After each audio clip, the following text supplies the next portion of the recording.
وبركاته. إن الحمد لله نحمده ونستعينه ونستهديه ونستغفره ونتوب إليه ونتوكل عليه ونعوذ بالله من شرور أنفسنا وسيئات أعمالنا. من يهده الله فلا مضل له ومن يضلل فلا هادي له.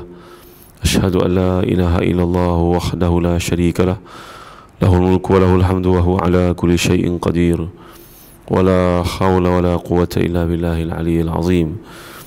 اللهم صل وسلم وبارك على سيدنا محمد وعلى آله سيدنا محمد كما صليت وسلمت وباركت على سيدنا إبراهيم وعلى آله سيدنا إبراهيم في العالمين إنك حميد مجيد. أما بعد.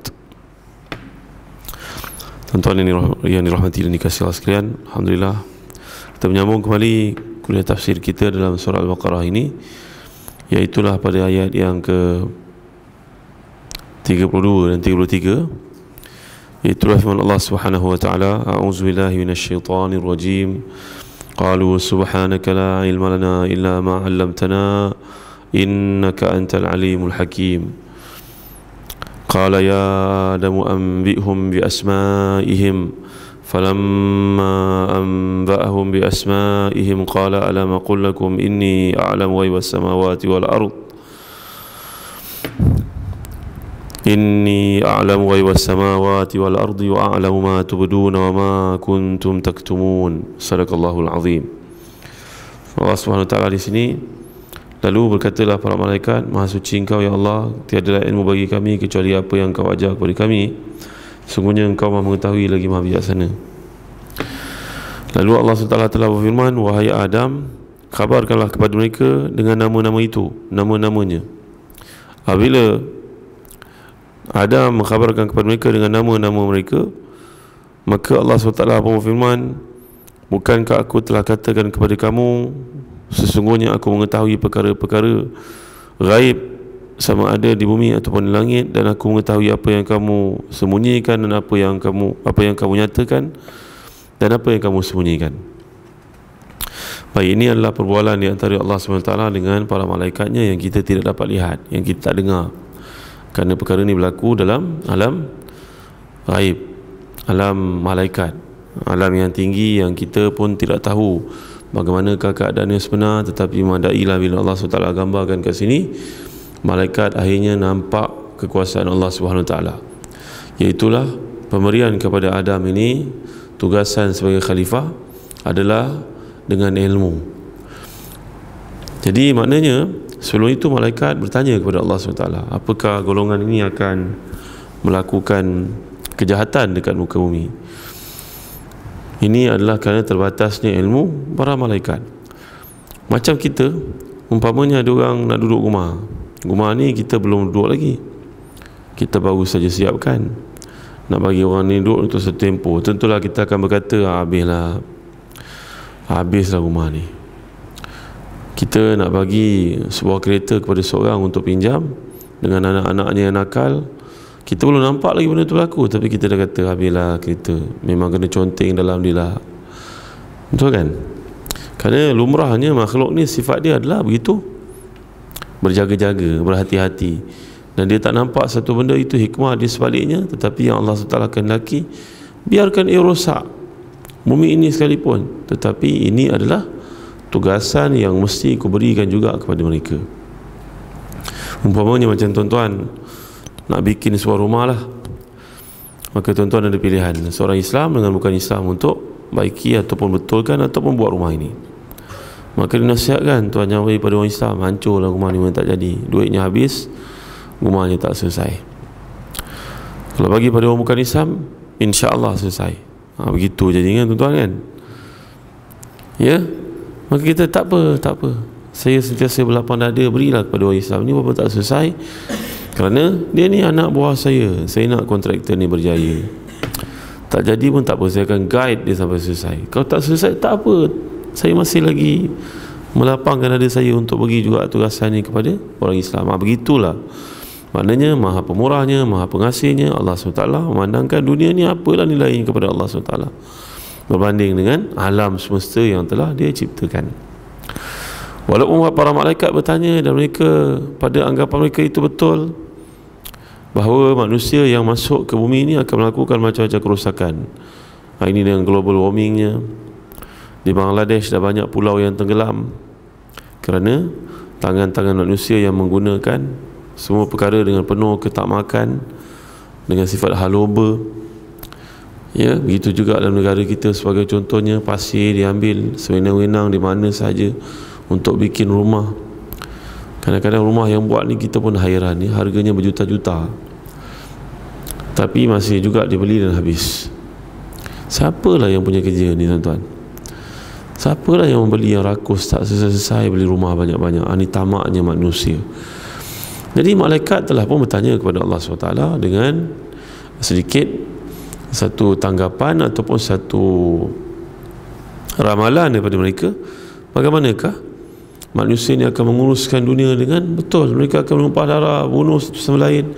Tapi Allah SWT mengkehendaki di sebaliknya ada satu pentadbiran, ada satu pengurusan di dunia ini sebagaimana yang dia kehendaki, yang malaikat itu tidak tahu akhirnya. Jadi kita telah bincangkan pada kuliah yang lalu bagaimana malaikat diberikan oleh Allah SWT sifat maksum, dicipta daripada nur, sedangkan manusia dicipta dari tanah. Walaupun demikian, ternyata manusia yang mematuhi perintah Allah kedudukannya lebih dari malaikat. Ya, dan inilah yang dapat kita perhatikan bila malaikat melihat nama-nama ataupun ilmu yang telah diberikan oleh Allah SWT kepada Adam ini, maka malaikat menjadi pasrah, redha, dan dia tahu memang Allah memberikan kepada Adam ini satu yang tidak diberikan kepada mereka untuk mentadbir dunia. Dan mereka berkata, qalu subhanaka la ilma lana illa ma 'allamtana innaka antal alimul hakim. Maha suci Engkau ya Allah, sungguhnya tiada ilmu bagi kami kecuali apa yang Engkau berikan kepada kami. Sesungguhnya Engkau ini maha tinggi ilmumu, maha mengetahui dan maha bijaksana. Jadi Allah dengan ilmunya yang mengatasi sesuatu, ketetapannya itu sebelum ia berlaku. Ilmu Allah ni lain daripada ilmu kita. Ilmu kita ni kita dapat barangkali melalui pembelajaran. Dulu tak tahu, sekarang tahu. Mungkin pemberitahuan, ataupun mungkin ilmu kita dia bersifat juz'i. Juz'i ni maknanya tak lengkap. Alangkah doktor yang pakar itu tuan-tuan, kita pergi ke hospital, doktor ni pakar apa? Pakar tulang. Kita tanya dia kepada perkara yang bukan bidang dia, dia tahu tapi tak meliputi segala-galanya ilmu beliau itu. Kan kepelik tuan-tuan, ni doktor pakar dah, tapi bila tanya kepada dia tentang berkaitan dengan brain, berkaitan dengan barangkali orang yang kena penyakit-penyakit lain, maka dia tak boleh nak jawab. Ni lebih baik tanya kepada pakar tersebut. Tengok ilmu kita kan, ilmu kita bersifat juz'i, sedangkan ilmu Allah bersifat kulli. Dan ilmu kita ni ada batasannya. Dulu saya tahu jalan Kuala Lumpur berapa tahun dulu, 20 tahun dulu. Sekarang kau pergi dah lain, dia tak sama. Jadi ilmu kita ni ada dia punya limitation dia, ada expiry date dia. Tapi ilmu Allah daripada ia berlaku sampailah ia berlaku sampai ke hari kiamat, ilmu Allah meliputi segala-galanya. Bahkan apa yang kita lihat pada hari ini tuan-tuan, kata ahli sains, ahli kaji fizik, bintang dan sebagainya, cahaya yang kita lihat pada hari ini kadang-kadang adalah cahaya ni telah bergerak dengan kelajuan yang begitu hebat. Dia sampai kepada kita, kita nampak pada hari ini rupa-rupanya itu cahaya bertahun-tahun yang lalu baru sampai kepada kita hari ini. Boleh bayang tak? Kerana jarak yang begitu jauh daripada matahari ataupun planet ataupun bintang lah yang kita lihat pada waktu malam, rupa-rupanya ada yang cahayanya baru saja sampai kepada kita, sedangkan ia telah bergerak jutaan tahun yang lalu. Itu nak cerita ilmu kita yang terbatas. Yang kita lihat pada hari ini belum tentu sedang berlaku. Dia adalah benda yang sebelum ini berlaku. Yang sedang berlaku kita tak nampak lagi. Jadi tuan-tuan yang dimuliakan Allah sekalian, jadi bila malaikat mengatakan demikian, sungguhnya Engkau maha mengetahui Allah dan maha bijaksana. Kalau kita tahu tapi kita tak bijaksana, soalannya, saya bagi contoh kat tuan-tuan. Mungkin contoh ni contoh yang tepat atau tidak.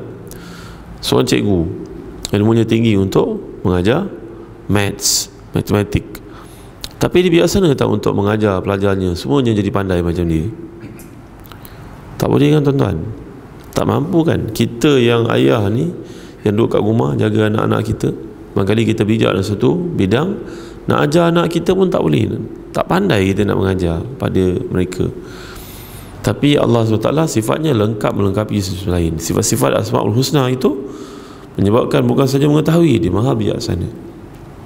Dia saling perlu memerlukan itu sifat lain. Tapi kalau kita mungkin berilmu tapi tak bijaksana. Ada pula bapa yang bijaksana, pandai dia jaga anak, tapi dia tak berilmu. Tengok kat kampung kadang-kadang anak-anak itu 8 orang semuanya berjaya, tapi ayahnya tak berilmu, cuma ayahnya pandai, bijaksana dalam membesarkan anak-anak dengan psikologi, dengan bimbingan, dengan motivasi dan sebagainya. Tapi Allah SWT ni tuan-tuan, dia bersifat dengan kedua-duanya lengkap, mengetahui dan bijaksana bagaimana melaksanakan perkara tersebut. Jadi inilah dia gandingan sifat yang sangat istimewa terhadap nama-nama Allah SWT itu. Dia tidak kurang.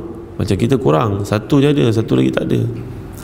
Jadi inilah yang digambarkan oleh Allah SWT, pujian para malaikat, iaitu sebab dalam doa yang telah kita pelajari dahulu, subhanaka la nuhsi sana'an 'alaika kama athnaita 'ala nafsik, falakal hamdu hatta tarda, walakal hamdu idza radita, walakal hamdu ba'da ridha. Ya Allah, bagimu segala pujian yang kami mampu ungkapkan dan pujian yang kami tak mampu ungkapkan, kerana apa yang kami sebut ini mungkin setakat yang kami faham. Kami puji Engkau ya Allah dengan pujian yang terbatas, sedangkan pujian itu lebih besar daripada yang selayaknya yang mampu kami katakan.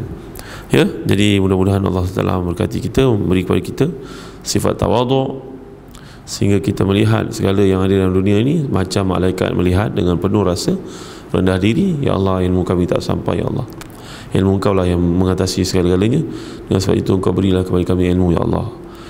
Ya, kalangan salafus salih dulu, mereka bila berhadapan dengan suasana susah, mereka berdoa, ya Allah yang pernah mengajar Nabi Ibrahim, ajarlah aku. Ya Allah yang pernah beri kefahaman kepada Nabi Sulaiman, fahamkanlah aku. Kerana banyaknya urusan dalam dunia ini tanpa keterlibatan, tanpa bimbingan, tanpa petunjuk daripada Allah Ta'ala dengan ilmunya yang maha tinggi dan kebijaksanaannya yang mengatasi segala sesuatu, maka kita tidak akan mampu mentadbir dengan baik. Kita tak akan mampu menjadi manusia yang cemerlang. Kita tak akan mampu jadi seorang bapa yang baik, yang hebat kepada anak-anaknya. Jadi mohonlah kepada Allah selalu ilmu, mohonlah kepadanya kebijaksanaan. Moga-moga dia berikan sedikit kepada kita, mencampakkan ke dalam diri kita sifat-sifat ini. Wallahu a'lam. Sallallahu ala sayyidina Muhammad wa ala alihi wa sahbihi wasallam. Wassalamualaikum warahmatullahi wabarakatuh.